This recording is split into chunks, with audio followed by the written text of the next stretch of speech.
मुच्यते पूर्णस्य पूर्णमादाय पूर्णमेवावशिष्यते। ॐ शान्ति शान्ति शान्तिः।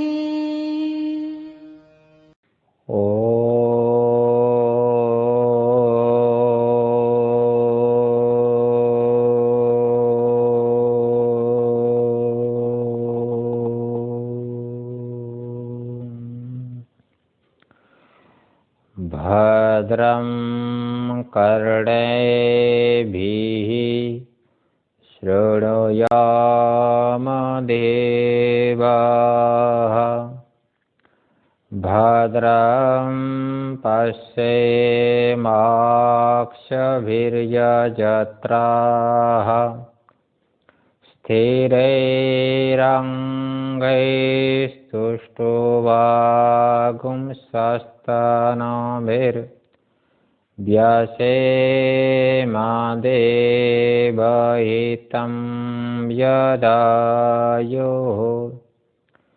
स्वस्ति न इन्द्रो वृद्धश्रवाः स्वस्ति नः पूषा विश्ववेदाः स्वस्ति नस्तार्क्ष्यो अरिष्टनेमिः स्वस्ति नो बृहस्पतिर्दधातु।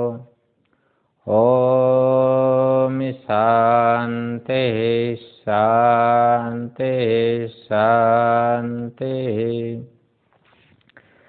सदाशिवसमारम्भां शङ्कराचार्यमध्यमाम् अस्मदाचार्यपर्यन्तां वन्दे गुरुपरम्परां वन्दे गुरुपरम्पराम्।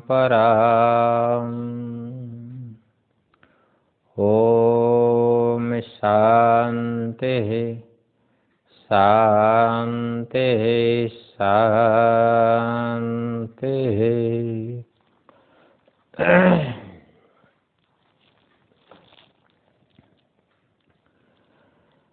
हम लोग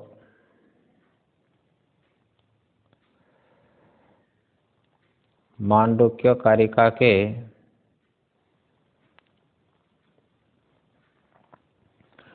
औलात शांति प्रकरण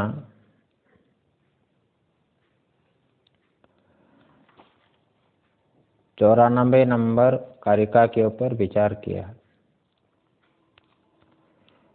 मुमुक्षु लोग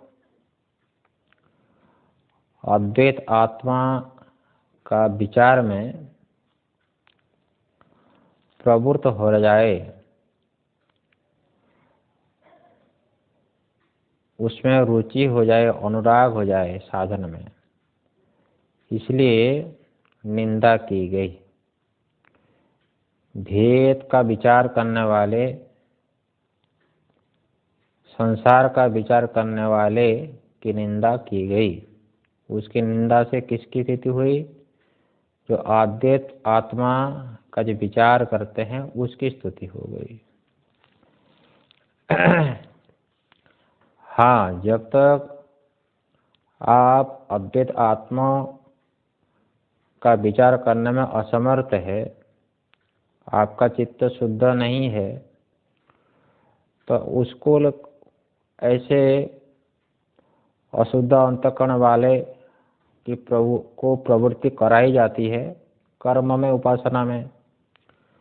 परंतु जिसका चित्त शुद्ध हो गया, उनकी प्रवृत्ति संसार में कोई आवश्यकता नहीं है, तो आत्मा का ही विचार करने में प्रवृत्त होना चाहिए। ये तात्पर्य है। अच्छा, अब जो है कि विचार है 95 नंबर श्लोक में ये बात कह रहे हैं, देख लो। एवं अविद्वद निंदाम प्रदर्श्य, जो अविद्वान है जो संसार को सत्य समझता है, भेद को सत्य समझता है, संसार में सुख दिखता है, देखता है, ढूंढता है, वो हो गया अविद्वान। उसके निंदा को दिखाई गई। तो उससे किसकी प्रशंसा की? विद्वत प्रशंसा, विद्वान की प्रशंसा हुई। और वही विद्वान की प्रशंसा का विस्तार से कह रहे हैं और प्रशंसा कर रहे हैं इस श्लोक में, 95 नंबर श्लोक में।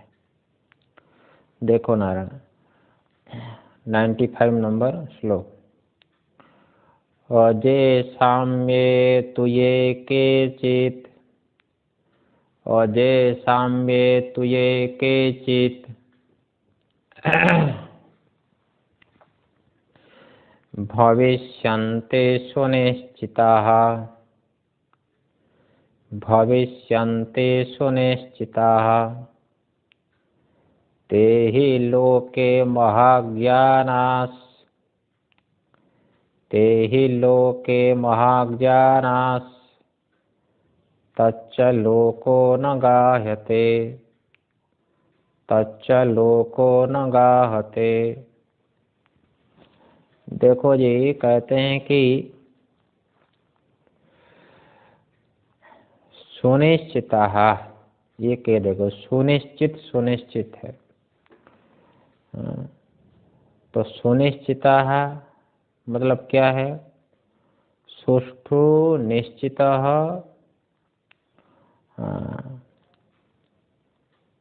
येषां ते सुनिश्चितः, ऐसा है। मतलब परमार्थ तत्व का जिसको निश्चय हो गया, निश्चयात्मक ज्ञान हो गया, है ना? हाँ, उसको कहा जाएगा सुनिश्चित। अरे भाई, बात ऐसी है ना, अपना स्वरूप तो है ही सच्चित आनंद स्वरूप, अपना स्वरूप है ही नित्य मुक्त, फिर भी गड़बड़ा कहाँ जा रहा है? निश्चय में गड़बड़ा कर दिया ना, गड़बड़ा गया है ना, हमारे निश्चय में गड़बड़ा है। स्वरूप में कोई गड़बड़ नहीं है, स्वरूप तो जैसा है ऐसा ही है, समझ में कि नहीं? अरे आत्मा का कभी जन्म हो सकता है? आत्मा का कभी जन्म हुआ है नहीं, लेकिन आप क्या निश्चय हुआ है आपको कि मेरा जन्म हुआ है? तो शरीर का जन्म से अपना जन्म मान रहे हो, है ना? तो गड़बड़ी किस में है? तो आप अपने को जन्मा मान लेने पर भी आत्मा का जन्म नहीं, आत्मा के स्वरूप में कोई जन्म, कोई विकार नहीं है। जायते अस्ति वर्धते विपरिणमते अपक्षयते विनश्यति, ये षडभाव विकार है शरीर का, आत्मा में है तो ही नहीं है। तो फिर गड़बड़ कहाँ पर हुआ है? निश्चय में गड़बड़ी है, स्वरूप में कोई गड़बड़ी नहीं है। पर्दे में तमाम प्रकार के चित्र दिखता है, धू धू करके अग्नि की तरह दिखती है, लेकिन पर्दे में कोई अग्नि का संबंध है ही नहीं, हो गया कि नहीं?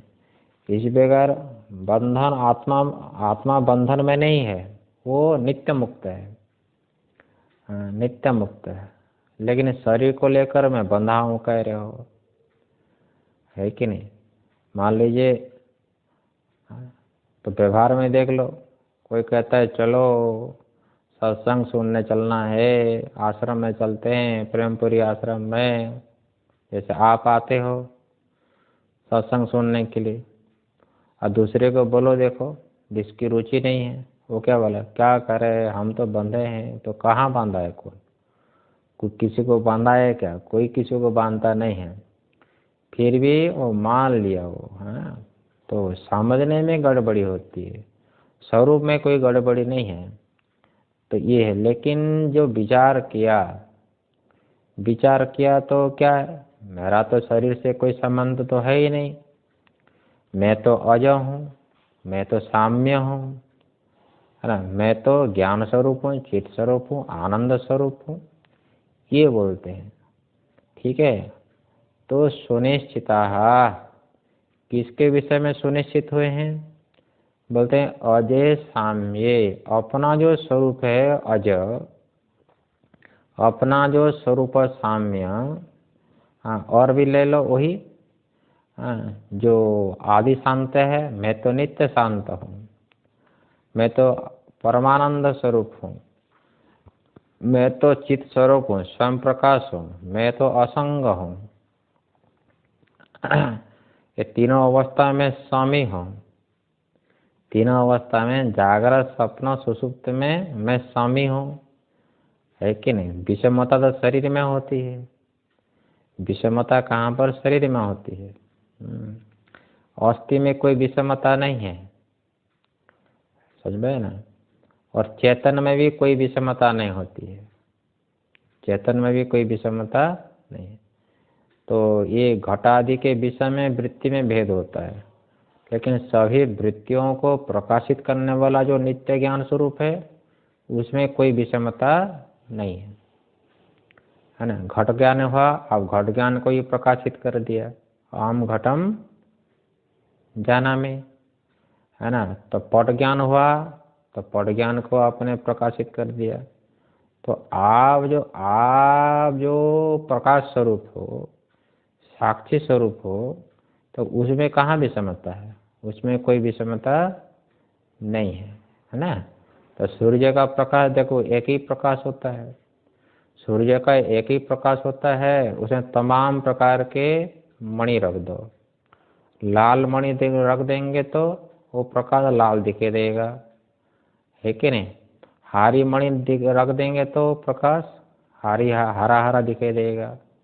तो तमाम प्रकार के जो विषमता दिखती है, वो उपाधि की विषमता से, है ना? तो सूर्य का जो सामान्य प्रकाश है, उसमें कोई विषमता तो है ही नहीं। इसी प्रकार वो तीनों में समझ लो नाना, अस्थि, भाति और प्रिय, वो तो अधिष्ठान स्वरूप है ना, उसमें कोई विषमता नहीं है। सर्वत्र भी अस्थि अस्थि देखो। जो अस्थि घट के साथ तादात्म्य है, जिस अस्थि का, वही अस्थि का तादात्म्य पट के साथ भी है। घटो अस्थि, पटो अस्थि, मठो अस्थि, सर्वत्र जो अस्थि अस्थि है, वही है अपना स्वरूप, इसलिए उसमें कोई विषमता नहीं है कि नहीं? इसी प्रकार चेतन में भी ले लो, सभी घट को, सभी घटाकार वृत्तियों को, प्रमाता को भी ले लो। अहम घटम जानामि, हाँ, अहम पटम जानामि, सभी प्रमाता, प्रमाण, प्रमेय, ज्ञाता, ज्ञान, ज्ञेय, तो ये सभी तीनों को प्रकाशित करने वाला जो चेतन, उसमें विषमता नहीं है। तो विषमता देखो, प्रमाता, प्रमाण, प्रमेय, उसमें विषमता है ना? अथवा अंतःकरण, अंतःकरण में वृत्ति और विषय, ये तीनों हो गए ना। ये तीनों हो गए उपाधि, विशेषण ले लो। तो उसके भेद से वो प्रतिबिंब में भेद दिखता है। तो चेतन एक ही है। एक ही चेतन होने पर भी वो जो विषमता आती है, वो उपाधि को लेकर आती है ना? अंतःकरण को लेकर के देखो प्रमाता हो गए, वृत्ति को लेकर के जो है प्रमाण चेतन हो गया, और विषय को लेकर के प्रमेय चेतन हो गया, है ना? ये अंतःकरण, वृत्ति और विषय के भेद से चेतन में विषमता है। प्रमाण, ये क्या बोलते, अंतःकरण, अंतःकरण में वृत्ति, घटाकार पटाकार वृत्ति और घटपटादि विषय, इसमें विषमता है। तो अंतःकरण आदि उपाधियों की विषमता से चेतन में विषमता दिखती है, परंतु सबको जो प्रकाशित करने वाला बिंब रूप चेतन, उसमें कोई विषमता नहीं है। इसी प्रकार आनंद में ले लो, जिस आनंद का प्रतिफलन हो रहा है सुखाकार वृत्ति में, उसमें कोई विषमता नहीं है, वो विषमता वृत्ति में है। तो बिंब रूप में, बिंब रूप आनंद में कोई विषमता नहीं है, है ना? इसलिए वो साम्य कह दिया। और उसकी उत्पत्ति नहीं होती है। उत्पत्ति तो वृत्तियों की होती है, हाँ, उपाधि की होती है, परंतु बिंब में किसी की उत्पत्ति नहीं। सत चित आनंद, सामान्य सत, सामान्य चित, सामान्य आनंद, उसकी उत्पत्ति नहीं होती है और विषमता भी नहीं होती। ये हो गया अज साम्य। ठीक है, ऐसा जो अज साम्य है वही तो अपना स्वरूप है। उसके विषय में सप्तमी एक वचन अजय साम्य तो सुनिश्चिता, जो सुनिश्चित हो गया ना, उसमें कोई संशय भी नहीं है और विपर्य भी नहीं है। हाँ, ऐसा कौन हो सकता है? बोले कोई भी हो सकता है। ये के चित भविष्यन्ते, जो कोई भी सुनिश्चित हो गए, हो जाते हैं, हाँ होंगे, जो कोई भी अपने स्वरूप के विषय में सुनिश्चित कोई भी हो सकता है। ये नहीं कहा कि जो सन्यासी होगा, गृहस्थ नहीं होगा, ब्रह्मचारी नहीं होगा, वानप्रस्थ नहीं होगा, कोई भी हो सकता है, भेद नहीं है। तो सन्यासी को जैसे स्वरूप का ज्ञान हो सकता है, और गृहस्थ को भी हो सकता है, वानप्रस्थ को भी हो सकता है, तो ब्रह्मचारी को भी हो सकता है। समझ में? इसी प्रकार से ले लो। इसी प्रकार जो है ब्राह्मण को भी हो सकता है, क्षत्रिय को भी हो सकता है, वैश्य को भी हो सकता है, वो चांडाल भी क्यों नहीं हो, उसको भी ज्ञान हो सकता है। अपने स्वरूप के विषय में निश्चय हो सकता है यदि अधिकारी हो जाए तो। हाँ, इसी प्रकार वो पति को भी हो सकता है, पत्नी को भी हो सकता है। ऐसा नहीं कि पति को ज्ञान होगा पत्नी को ज्ञान नहीं हो सकता है ना। ये तो प्रत्यक्ष दिख रहा है। देखो आश्रम में आकर के कितनी माताएं आती है प्रेमपुरी आश्रम में, है तो क्यों, क्या पुरुष को ज्ञान होगा स्त्री को ज्ञान नहीं हो सकता? ऐसा नहीं है, स्त्री भी ज्ञान का अधिकारी हो सकती है। इसलिए अपने स्वरूप के विषय में सुनिश्चित कोई भी हो सकता है। तो ऐसे जो स्वरूप के विषय में सुनिश्चित हो गए उसी को ही महाज्ञानी कहा जाएगा। उसकी संज्ञा महाज्ञान है। देखो लिखे, हाँ, ते ही लोके, लोके मतलब व्यवहार भूमि में, इस संसार में वही क्या है, महाज्ञान है ना, वही विशेषज्ञ है। वो निरतिशय तत्व में वही विशेषज्ञ होगा, उसको महाज्ञान, महत् ज्ञानम येषाम ते महाज्ञान, हाँ बहुब्री समास है ना। तो ये कह दिया, ऐसा जो तत्व है, जिस स्वरूप तत्व के विषय में सुनिश्चित हो गए और महाज्ञानी हो गए, उस तत्व को सब लोग नहीं जान सकते, उसमें सब लोग डूब नहीं सकते। हाँ, ले तच्च लोको, मतलब लोक न सामान्य लोग, सामान्य लोग ही कहा जाएगा। बहुत बड़ा ज्ञानी भी हो, बहुत पढ़ लिया मान लो, बहुत बड़ा शास्त्र ज्ञानी भी हो, हाँ यदि अधिकारी नहीं है तो उस तत्व को नहीं जान सकता है। इसलिए भगवान ने कहा कि कश्चिन माम वेत्ति तत्वतः, मनुष्याणाम सहस्रेषु कश्चित यतते सिद्धि, यतताम अपि सिद्धानाम कश्चिन माम वेत्ति तत्वतः। यदि आत्मज्ञान का अधिकारी नहीं है, संसार में वो शुंग ढूंढता है, विवेक वैराग्य आदि संपन्न नहीं है, कितना बड़ा भी शास्त्र ज्ञानी हो, बड़े बड़े हैं जो है परास्त भी कर लेता है शास्त्रार्थ में, फिर भी उस तत्व को अधिकारी न होने से, योग्य न होने से ज्ञान का, उस तत्व को नहीं जान सकता हो, तत्व को नहीं समझ सकता हो। और ऐसा तत्व ज्ञान जिसको हो गया है कि नहीं, उस तत्व का निश्चय जिसको हो गया, ऐसे जो ज्ञानी है महापुरुष, उस महापुरुष को भी नहीं समझ सकते, महापुरुष के मार्ग को भी, साधन को भी वो नहीं समझ पाएंगे। वो अरे भी कितना बड़ा भी जो है ज्ञानी हो, बड़ा पंडित हो, ज्ञानी को कैसे समझेगा बताओ, क्या समझेगा वो? हाँ, अंतोदगत बुद्धि तक पहुँचेगा। हाँ, वो क्या पढ़ा है क्या नहीं पढ़ा है, बस इतना ही तो देखेगा, और क्या देखेगा बताओ। हाँ, जो अनुमान करेगा जो कुछ भी हो, तो उसका अनुमान कहाँ तक पहुँचेगा? और ज्ञानी की बुद्धि तक तो पहुँचेगा ना, और क्या पहुँचेगा? और क्या दिखाई देगा बताओ? वो जो महाराज जी क्या खा रहे हैं, क्या पी रहे हैं, कब उठ रहे हैं, कहाँ स्नान करते हैं, बस यही तो आपको दिखाई देगा। और क्या दिखाई देगा?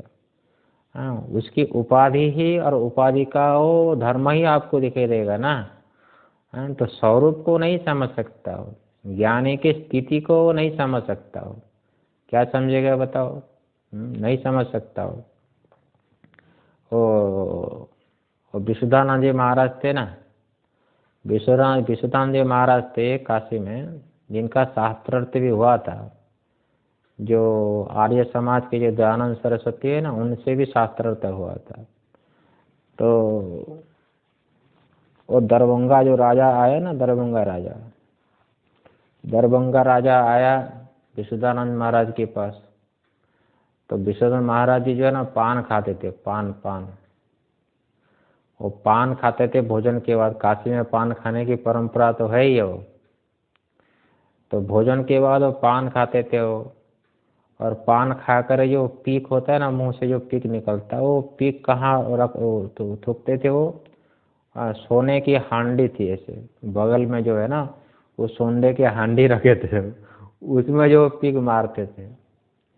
तो दरभंगा का राजा आया, वो उनको बड़ा आश्चर्य हुआ। तो फिर जो है तो उनके मन में संशय हो गया, तो ये कैसे ज्ञानी है? इतने बड़े ज्ञानी कहते हैं इसको, महापुरुष कहते हैं, जीवन मुक्त कहते हैं, वो पान खाने में लगा है वो। और रखे हैं तो कहाँ, थूकते हैं तो कहाँ पर? वो सोने की हांडी में थूकते हैं। बड़ा विलक्षण है ये कैसे ज्ञानी हो सकता है? तो उनके मन में संशय हुआ। वो पूछा, महाराज जी मेरे मन में एक जिज्ञासा है, आपकी आज्ञा हो तो पूछो। तो वो तो समझ गए क्या पूछना चाहता है। बड़े विद्वान थे वो, और तपस्वी थे वो, योगी भी थे वो समझ गए कि ये राजा को क्या क्या संशय हो रहा है। तो राजा ने पूछा कि महाराज जी, तो ज्ञानी की क्या पहचान है? कौन ज्ञानी है, कौन अज्ञानी है? अज्ञानी को हम जानते ही है, तो ज्ञानी को कैसे हम जानेंगे? तो विशुद्धानंद महाराज ने कहा कि किसी चेले को बोला, ये चला, इस राजा के कान को पकड़ो, इस राजा के कान को पकड़ो और बाहर कर दो इसको, मठ से बाहर निकाल दो इसको। वो कान को पकड़ा और बाहर निकाल दिया नारायण। हाँ, वो ऐसी रात भर जो बाहर खड़ा रहा, वो राजा बाहर खड़ा रहा, लेकिन राजा को धीरे धीरे उनके प्रति श्रद्धा हुई। कुछ तो रहस्य होगा, तो मुझे ऐसा क्यों राजा को कान पकड़ा दिया? ये सामान्य महात्मा तो है ही नहीं है, इसका कुछ ना कुछ रहस्य तो होगा। वो गया नहीं, हो रात भर मठ के बाहर खड़ा रहा। और जो है, जो सुबह देखे उनके चेले लोग, फिर आकर महाराज वो राजा तो बाहर खड़ा है मठ के बाहर। अच्छा, तो बुलाओ फिर अभी।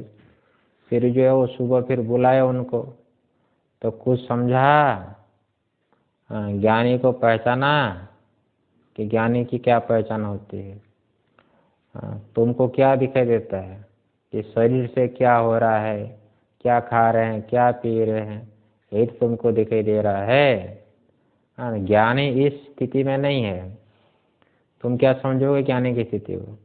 ज्ञानी की स्थिति को पहचानने का प्रयास नहीं करना है। जहाँ जहाँ पर ज्ञानी का लक्षण बताया, वो ज्ञानी को पहचानने के लिए नहीं है। तो वो जो लक्षण बताया है वो साधन है। वो साधन हम साधकों में है कि नहीं है, इसका परिशीलन करने के लिए, वो ज्ञानी को पहचानने के लिए नहीं है। ज्ञानी की स्थिति, ज्ञानी का स्वरूप तो अथाय है, उसको नहीं हमारी बुद्धि वहाँ उसको नहीं पकड़ सकती है। अज्ञानी की बुद्धि ज्ञानी की स्थिति को नहीं पकड़ सकती है। कौन से, अरे वे कितना बड़ा भी हो, कितना बड़ा भी हो, मान लीजिए समुद्र में डूबने वाला, तैरने वाला, कितना बड़ा भी तैराकी हो, तो वो समुद्र के गांभीर्य को, अथाह को क्या पाएगा बताओ? कितना डूबेगा वो? हाँ, कोई मछली है तो जा सकती है नीचे तक, लेकिन जो तैराकी है, मनुष्य क्या डूबेगा उसको? कहाँ कैसे करेगा? अरे डूबोगे तो कहाँ तक डूबोगे? हाँ 10 फीट 20 फीट तक डूबोगे, उससे ज़्यादा तो नहीं जा सकते। हाँ कोई पहन सकते हो, ऑक्सीजन में अगर लो हो तो अलग बात, आप अधिकारी हो गए ना। ठीक है, इसी प्रकार आप ज्ञानी हो तो भले ही ज्ञानी को पहचाने, अज्ञानी नहीं पहचान सकता है।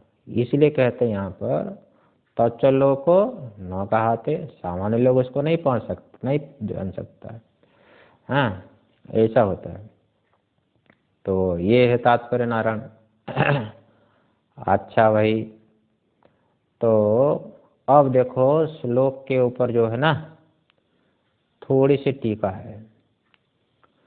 तो कहते हैं कूटस्थे वस्तुने निर्विशेषे येषाम असंभावना विपरीत भावना विरही निर्धारण रूपम विज्ञानम संभावना उपनीतम अस्ति तेहि व्यवहार भूमौ महति निरतिशये तत्वे परिज्ञानवत्वात् महानुभावा भवन्ति इत्यर्थः। कहते हैं कि एवं नहीं, कूटस्थ वस्तु नहीं। ठीक है, देखो तो कूटस्थ जो वस्तु स्वरूप है ना, परमार्थ तत्व हो गया कूटस्थ, उसमें कोई विकार नहीं होता है। इल कूटवत् तिष्ठति थी कूटस्थः, वो कूट होता है ना जहाँ पर लोहा गर्म करके रख कर ठोकते हैं, विकार तो गर्म लोहे में होता है, वो कूट में नहीं होता है। इसी प्रकार जो भी होता है शरीर आदि उपाधि में विकार हो रहा है, अधिष्ठान में कोई विकार नहीं है।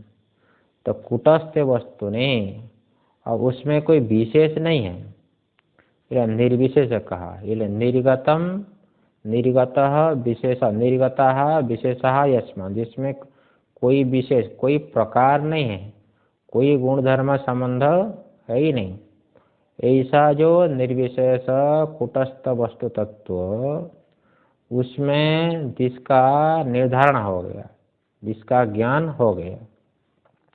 कैसा ज्ञान होना चाहिए? ये शाम मतलब जिन लोगों का, हाँ तो विज्ञान वहाँ पर सुनिश्चिता कह रहे हैं ना, उसके ऊपर ही कहा जा रहा है यहाँ पर।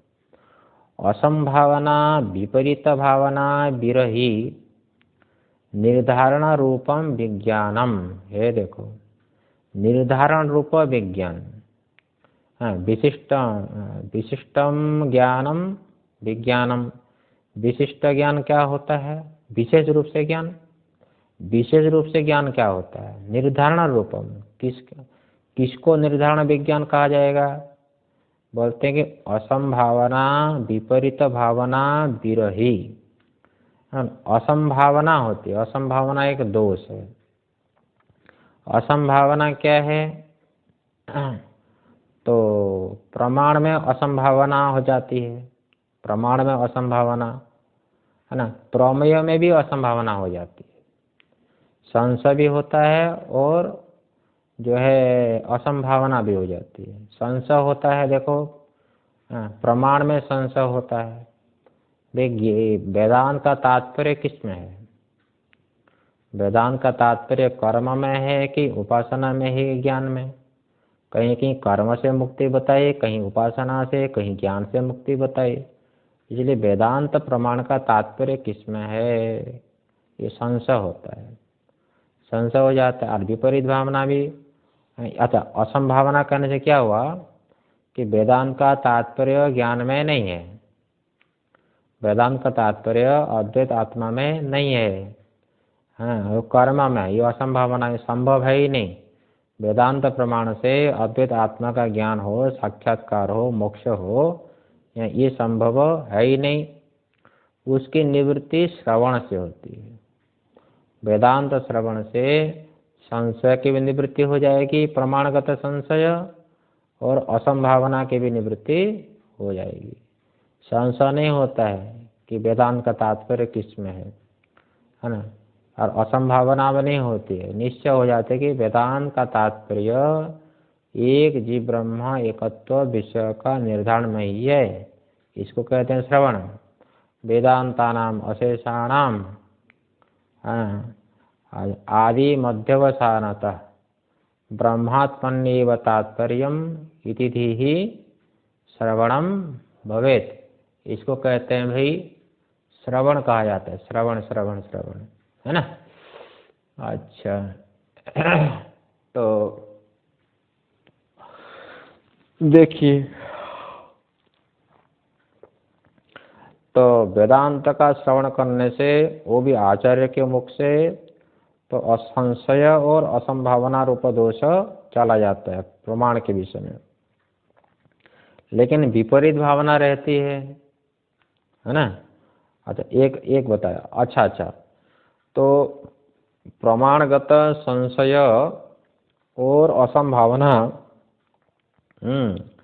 तो ये जो है श्रवण से है। लेकिन प्रमेय में जो असंभावना होती है, समझ में ना, तो और जो संशय होता है उसकी निवृत्ति मनन से होती है, मनन से होती है। यो ब्रह्मा भाई अद्वैत कैसे होगा, हमको तो दिखाई दे रहा है, सारा जगह सत्य दिखाई दे रहा है, तो ब्रह्मा अद्वैत कैसे होगा। तो उसकी निवृत्ति बार बार बार बार मनन करने से होती है। ये सारा जगत दिखने पर भी सत्य नहीं होता है, ये तो चल रहा ना मांडुक्य में आपका पहले। ये जागृत पदार्थाः घटपटादयः नाम रूपात्मक प्रपंचाः, ये क्या है, मिथ्या दृश्यत्वात् स्वप्नवत्। तो इसलिए जब जगत में मिथ्यात्व का निश्चय हो जाता है, तो प्रमेयगत संशय, प्रमेयगत विपरीत भावना की निवृत्ति हो जाती है। फिर भी शरीर में विपरीत भावना की निवृत्ति नहीं होती है निध्यासन के बिना।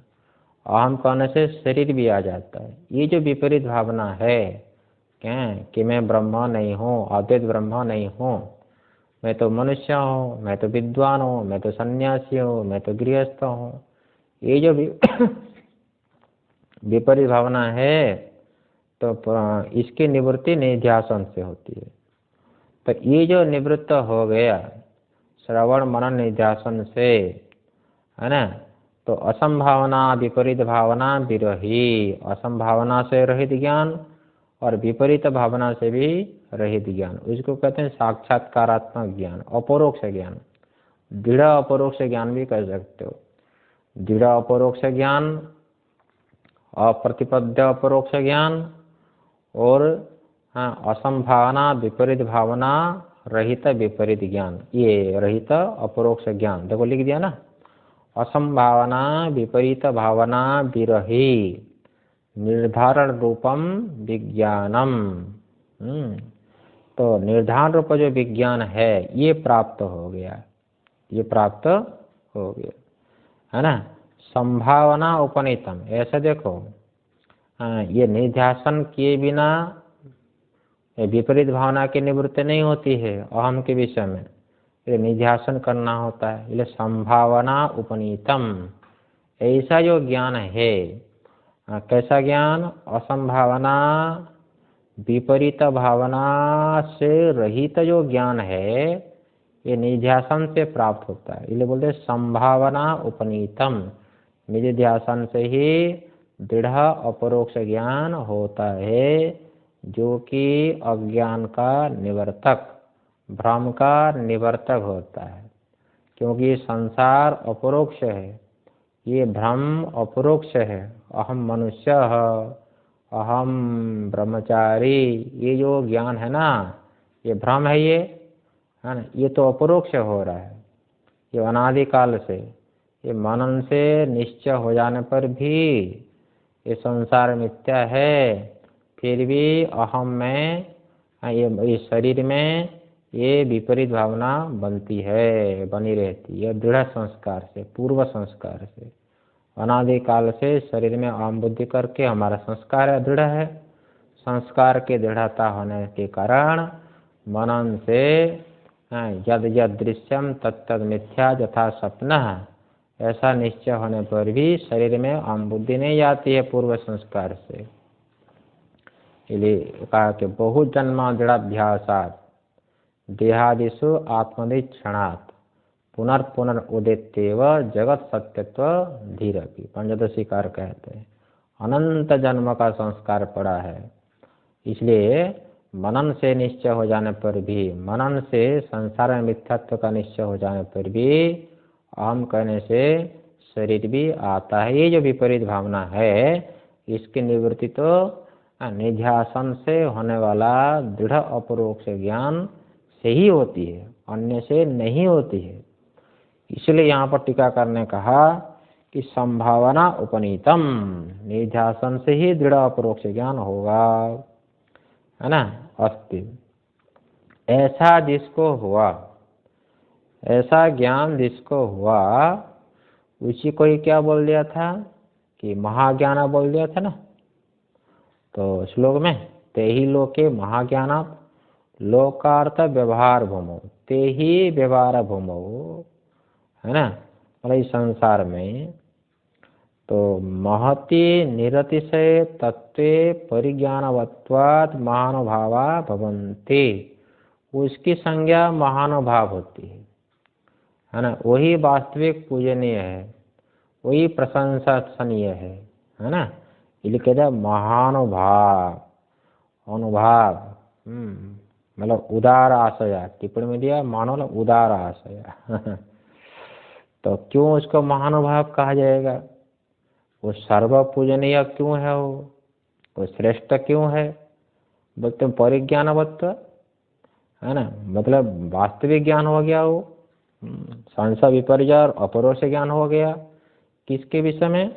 महति निरतिशय तत्व, जो महत है, व्यापक है, निरतिशय तत्व है, उसके विषय में उनका साक्षात्कारात्मक ज्ञान हो जाने से, संशय विपर्य रहित ज्ञान हो जाने से ये उसको महानुभाव कहा जाएगा। वही महानुभाव है, अन्य कोई महानुभाव नहीं। कितना भी बड़ा शास्त्र ज्ञानी हो, लेकिन अपने को स्वरूप का ज्ञान नहीं है।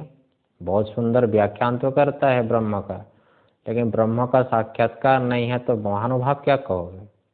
वो तो पंडित भी हैं, वो ये ज्ञानी से भी बहुत अच्छा वो पंडित शास्त्र ज्ञानी व्याख्यान कर लेता है वो, और उसके भक्त भी बहुत सारे होंगे, उसके अनुयायी बहुत सारे, उसकी स्तुति करने वाले भी बहुत सारे, उससे क्या होगा? हाँ, तो इसलिए बहुत सुंदर व्याख्यान भी करता हो और अपने को स्वरूप का साक्षात्कार नहीं है, और वो कहता है कि ब्रह्म सत्यम जगत में मिथ्या। वो कहता तो है लेकिन जगत में सत्य तो बुद्धि जानता, कि कहता है कि जगत मिथ्या, लेकिन जानता क्या समझ रहा है कि जगत सत्य है। वो कहते हैं अहम ब्रह्मास्मि, लेकिन अपने को मनुष्य समझ रहा है, अपने को कथाकार समझ रहा है, अपने को ब्राह्मण समझ रहा है। बहुत लोगों में यही है, इसलिए पूछते हैं कि आप ब्राह्मण हो कि नहीं तो आपका कौन सा गोत्र है, कौन सा क्या है, वो ज्ञानी से भी लोग पूछते हैं, है ना। तो शरीर में वो लगे हैं, वो शरीर में ही लगे हैं तो उसको महानुभाव नहीं कहा जाएगा, उसको महानुभाव नहीं कहा जाएगा। महानुभाव कौन?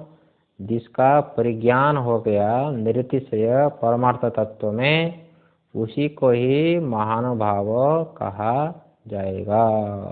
बड़ा विलक्षण है। हमारे यहाँ एक बार यहाँ पर जो है साधना सदन आश्रम में, तो मंत्री जी महाराज जो है परमेश्वरानंद जी महाराज, एक बार अध्यास भाष्य चला रहे थे, ब्रह्मसूत्र का अध्यास भाष्य चला रहे थे। तो वो सामने जो है कुछ लोग बैठे थे, लास्ट में कुर्सी में बैठते हैं। तो वहाँ पर क्या हुआ कि जो है, तो एक आदमी जो है वो चला गया बाथरूम में, कहीं गया होगा, तो कुर्सी में बैठा था, वो चला गया। उस समय क्या हुआ, तो दूसरा आदमी आकर के वो कुर्सी में बैठ गया। वो हम देख ही रहे थे, वो मंच में बैठ करके। तो फिर जो है वो बाथरूम से लौटा, वो बोला कि चलो हटाओ, ये कुर्सी से उठो। कुर्सी कम थी तो कुर्सी से उठो, वो नहीं उठा, और लड़ाई हो गई कुर्सी को लेकर के। बस अब प्रसंग किसका चल रहा है? अध्यास का चल रहा है। देखो, अध्यास का विचार कर रहे हो, बड़ा सुंदर सुन रहे हो, वो भी महापुरुष के मुख से सुन रहे हो, फिर भी अब कुर्सी के विषय में लड़ाई कर रहे हो। देख लो, है ना। ये इतना अध्यास जल्दी जाता नहीं है, वो विचार के बिना वो अध्यास जाता नहीं, आत्मा का ज्ञान होता नहीं, स्वरूप का ज्ञान। तो महति निरतिशय तत्व, महान जो निरतिशय तत्व है, व्यापक तत्व है, ये परिचिन्न नहीं। आप तो शरीर की परिचिन्नता को लेकर अपने को परिचिन्न मान रहे हो, लेकिन आपका स्वरूप तो क्या है? व्यापक है, वो पूर्ण है। इसलिए पूर्ण जो निरतिशय तत्व है, उसके विषय में जिसका परिज्ञान हो गया, उसको कहेंगे परिज्ञानवत। परिज्ञानम अस्य अस्ति परिज्ञानवान, तस्य भाव परिज्ञानवत्तम, मतलब साक्षात्कारात्मक ज्ञान हो जाने से उस ज्ञानी को क्या कहा जाएगा? महानुभाव। महानुभाव भवन्ति, उसकी संज्ञा महानुभाव हो जाती है ना। तो ये बात यहाँ पर आई। अच्छा भाई,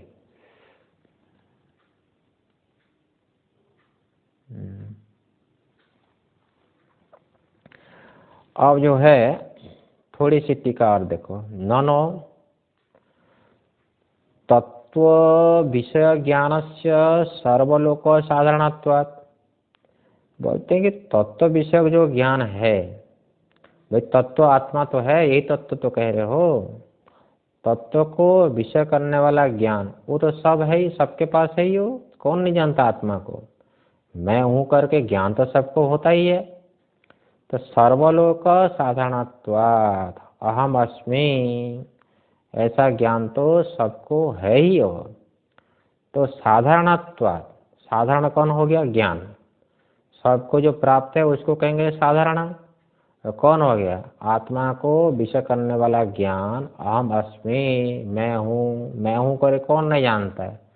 सब तो जानते ही है।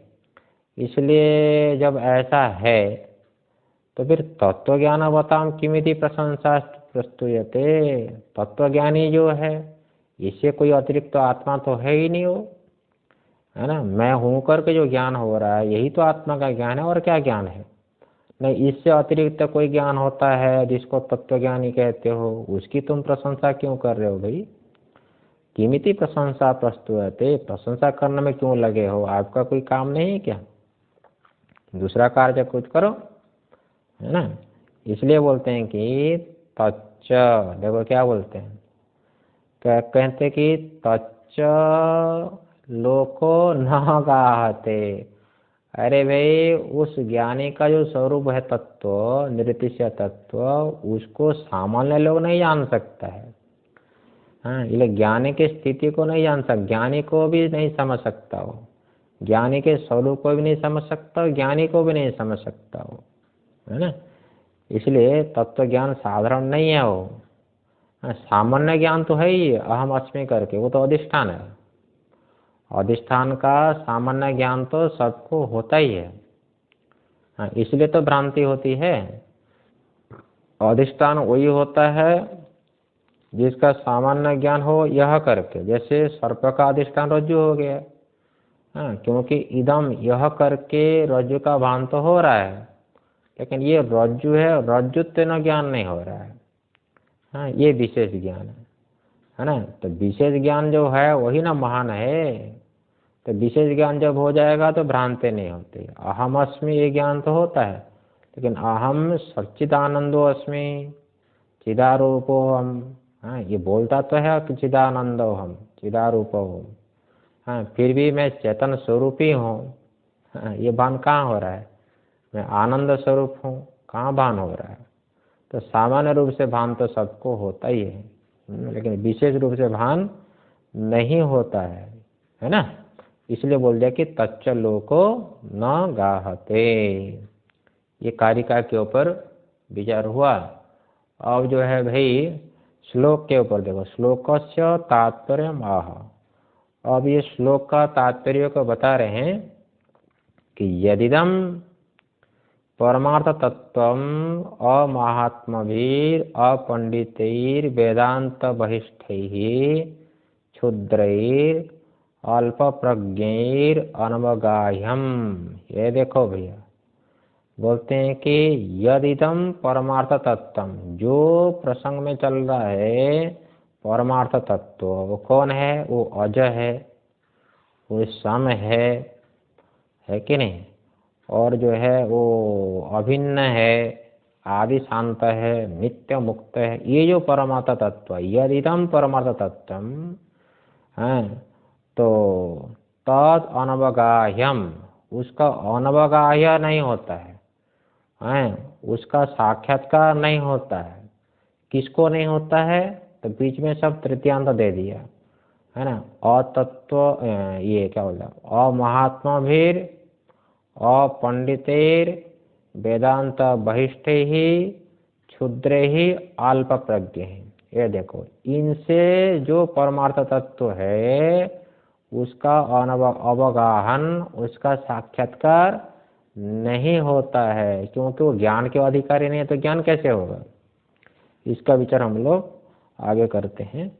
ओम भद्रं कर्णेभिः शृणुयाम देवाः, भद्रं पश्येमाक्षभिर्यजत्राः, स्थिरैरङ्गैस्तुष्टुवागुंसस्तनूभिर्व्यसेम देवहितं यदायुः। स्वस्ति न इन्द्रो वृद्धश्रवाः, स्वस्ति नः पूषा विश्ववेदाः, स्वस्ति नस्तार्क्ष्यो अरिष्टनेमिः, स्वस्ति नो बृहस्पतिर्दधातु। ओम शांति शांति शांति। ॐ शान्ति शान्ति